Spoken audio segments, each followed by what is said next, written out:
mais aucun mal en devinant l'avenir.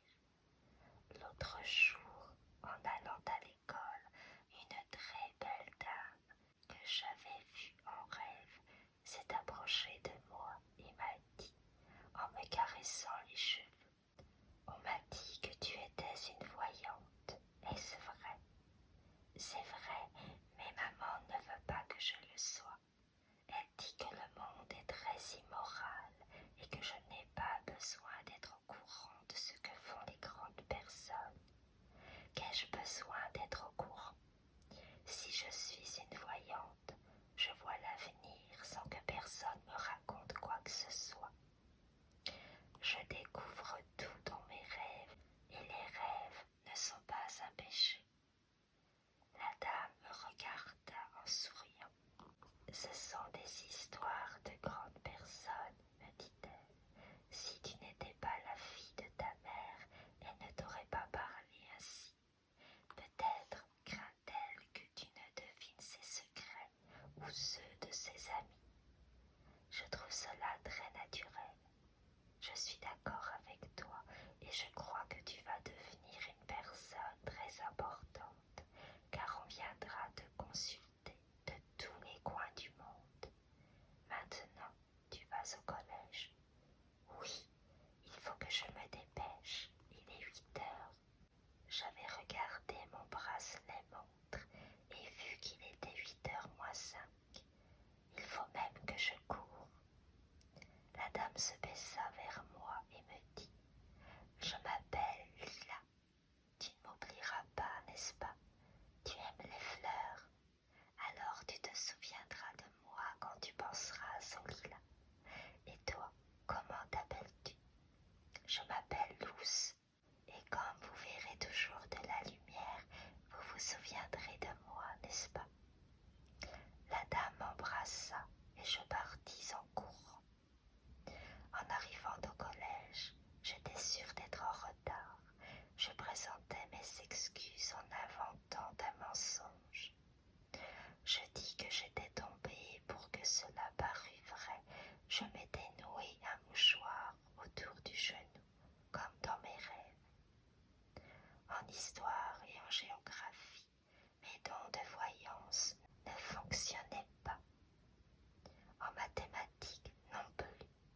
Il me fallait quelque chose d'humain, de passionné et de compliqué. Je n'aimais pas les études. Quand je rentrais à la maison, ma mère m'attendait à la porte. Elle demanda à voir mes cahiers. Comme c'est mal tenu, me dit-elle, on ne croirait jamais que c'est le cahier d'une fille de 11 ans. On a pourtant le sens de l'ordre dans la famille. Je l'écoutais parler en pensant à autre chose. Je pensais à la dame qui avait été si aimable avec moi dans la rue en admirant mes dons de voyance. Ma mère fronça les sourcils et me dit « Si tu continues comme ça, je vais devoir te mettre en pénitence. Tu crois être à ton âge une personne très importante. Tu ne sais pas que l'orgueil est le pire des péchés. » Pourquoi, répondis-je, serait-il le pire? La concupiscence est pire et le coït. Ne parle pas de choses que tu ne connais pas. Pendant cette conversation, distraitement, car je suis très distraite, je soulevai de la pointe du pied le petit tapis de ma chambre, sous lequel étaient cachées les cartes. Les cartes. Ma mère les vit avec effroi. Que font là ces cartes? Ce sont des tarots comme en ont les cartomanciennes. Pourquoi les as-tu cachées? Tu ne fais jamais rien sans raison. Je m'agenouillais pour rassembler le jeu d'où sortait la reine de cœur, tout à fait comme dans mes rêves. Donne-moi ces cartes immédiatement, dit ma mère. Je ne peux pas te les donner car elles appartiennent à une fille du collège. Donne-les-moi immédiatement. Tu veux que je me brouille avec elle? J'ai promis de les lui rendre et de ne les prêter à personne. Peu m'importe tes promesses. Comment s'appelle cette fille? Rufina.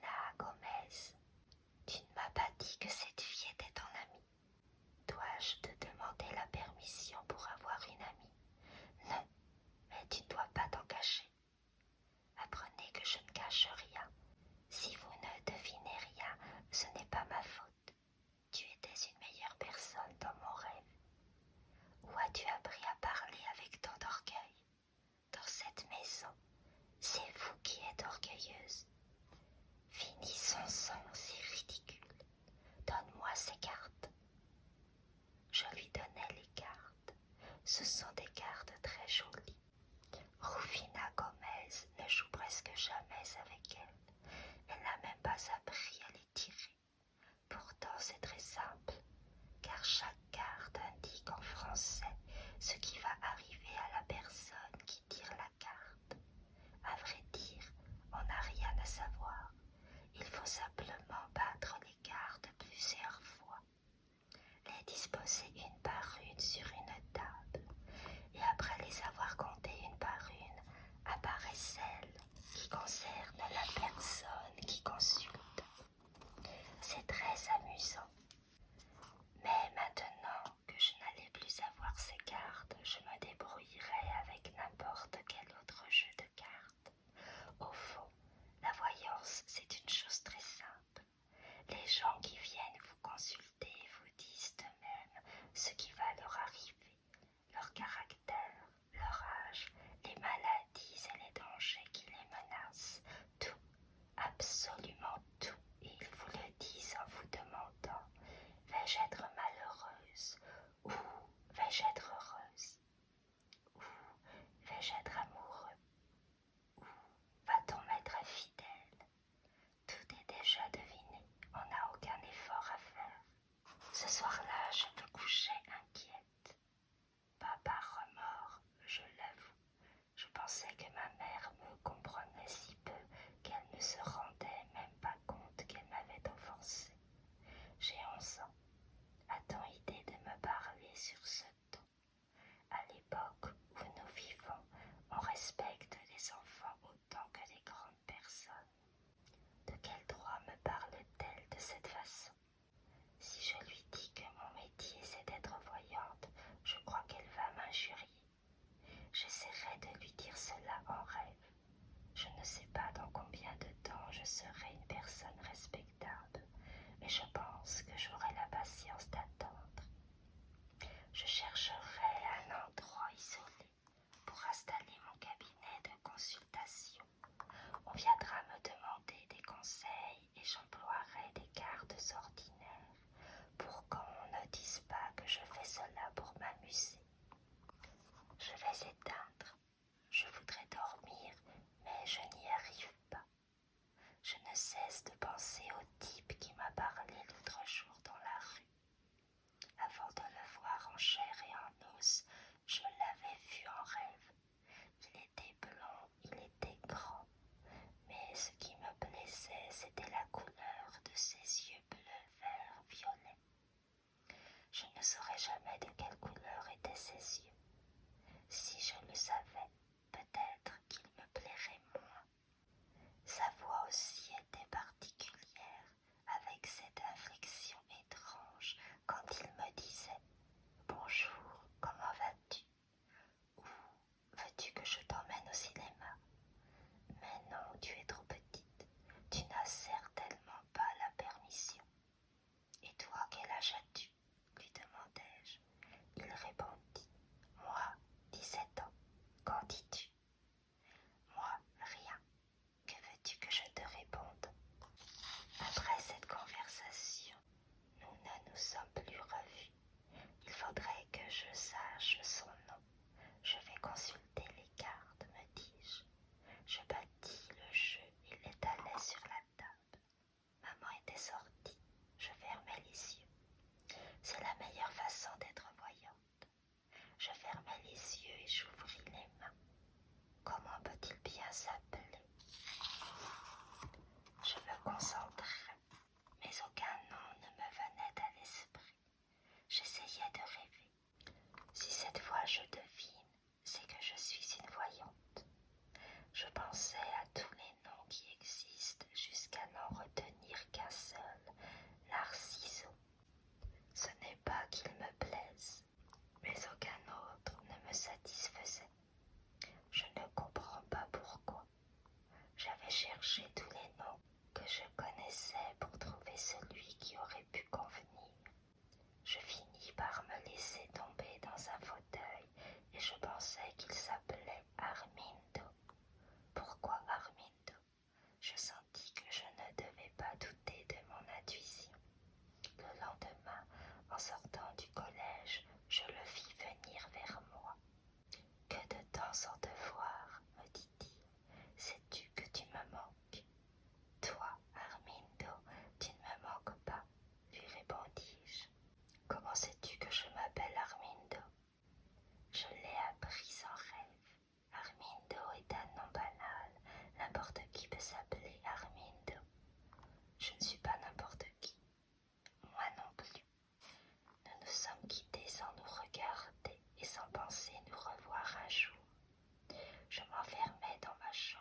que j'aime être enfermée.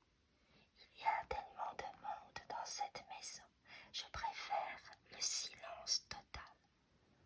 Tu n'es pas d'âge à imposer tes goûts, parce qu'il y a un âge pour cela. Je ne sais pas, mais je crois qu'une petite fille de ton âge n'a pas le droit de s'enfermer. Absolument pas. Je me levai de mon siège et m'en allai en courant, car cette conversation m'ennuyait. J'étouffais. Au collège, les choses n'allaient pas bien. J'avais dit à maman que je n'aimais pas les études, et elle m'avait répondu insolemment, comme toujours. Tu continueras tes études jusqu'au baccalauréat. Ce jour-là, j'eus un rêve étrange. Je rêvais qu'un chien me suivait partout. Je l'adoptais. Il était d'une beauté sublime, blanc avec des taches noires. Il me parlait. Il me racontait sa vie comme une grande personne. Je continuais à penser à lui durant toute la journée. Il me manquait. Soudain, comme par enchantement, quelqu'un ayant laissé la porte de la rue ouverte, il apparut. Il s'approcha de moi et se coucha à mes pieds.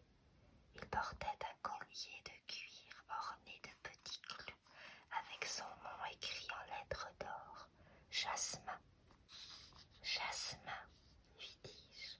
Je lui donnai un baiser, pas sur la bouche, parce que maman me le défend, et je le caressais jusqu'à l'heure du coucher. Je lui préparai un lit avec un coussin et un petit drap. Ma mère me dit: où as-tu trouvé ce chien? On te l'a offert? Non, maman, personne ne me l'a offert. Alors, comment s'appelle-t-il?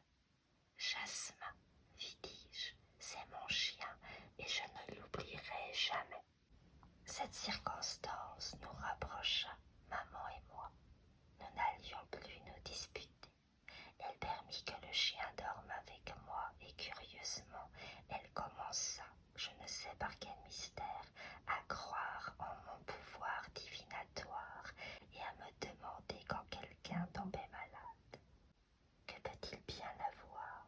Quel remède dois-je lui donner? Je lui conseillais des remèdes étranges dont j'avais entendu parler. Elle les administrait aussitôt avec succès et j'avais droit à ses remerciements. Elle me présenta un jour à la famille. Je n'ai jamais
couteau sur lui, je le pressentais. Si Jasmin aboyait, Armindo allait-il le tuer? Rien de tout cela ne se produisit. Mes rêves savaient bien que je ne leur obéissais pas. Armindo s'approcha de mon lit. Il sortit son couteau et me le planta dans le cœur, seule façon de me tuer. Mais il ne me tua pas et je n'éprouvais aucune douleur. Je me moquais de lui en riant aux larmes. À mon réveil, la vie reprit son cours, et ce n'est qu'après beaucoup de nuits d'insomnie que j'eus la conviction qu'Armindo m'aimait à la folie et que j'étais une voyante qui luttait contre ses rêves. Je rêvais que je montais au grenier avec un panier plein de bouteilles. L'escalier était très raide, et dans le noir, je manquais une marche. Je tombais du 5e, du 4e, du 3e, du 2e étage et continuais à tomber, désormais dans un vide obscur. Ce n'était pas un rêve mais un cauchemar. Dans ma chute, j'entendais le bruit de l'ascenseur. Les câbles s'entrechoquaient, m'enserraient, me détruisaient. Je pensais que je ne me réveillerais jamais et il me semblait être à l'église. Quand je me réveillais, je ne savais plus où j'étais. Je sortis de mon lit en tremblant. Alors je décidai de lutter farouchement contre mes rêves. Jamais je ne montais au grenier. Le lendemain, je décidai d'y monter en portant un panier, comme dans mon rêve. Je gravis les marches avec soin. J'arrivai en haut soulagé. Il ne m'était rien arrivé. Quelques jours après, je montais de nouveau avec des livres, une pile de livres et de revues. Je montais les marches en faisant très attention. Jour après jour, je montais l'escalier pieds nus, en portant diverses choses, et chaque fois j'allais un peu plus vite, soulagé de désobéir à mon rêve.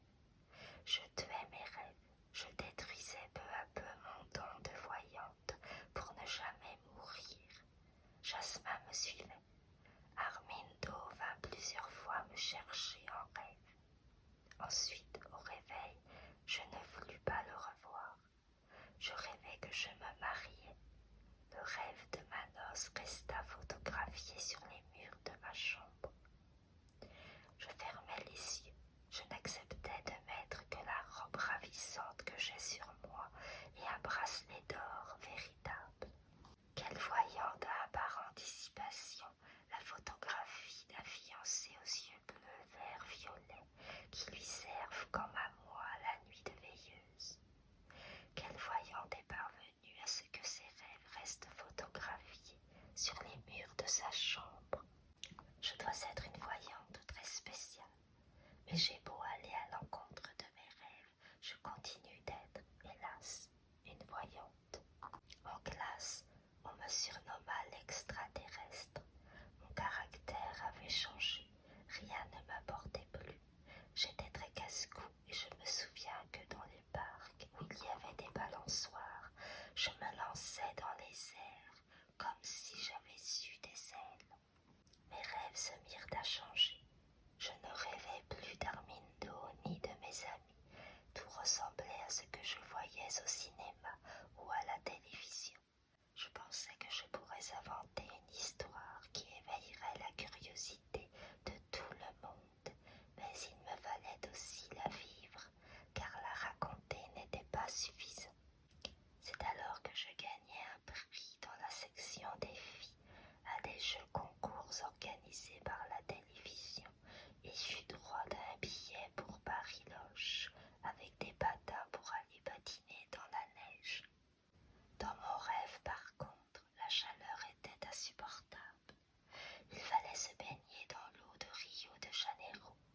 Je ne voulais pas vivre ce rêve. Un ensemble en tricot faisait partie du prix. Ma mère m'offrit une valise très jolie que j'ai toujours. J'y mis l'ensemble de laine, le bonnet élégant. Le soir du jour où je reçus le prix, je ne pus dormir. Nous devions prendre un autobus spécial qui partait à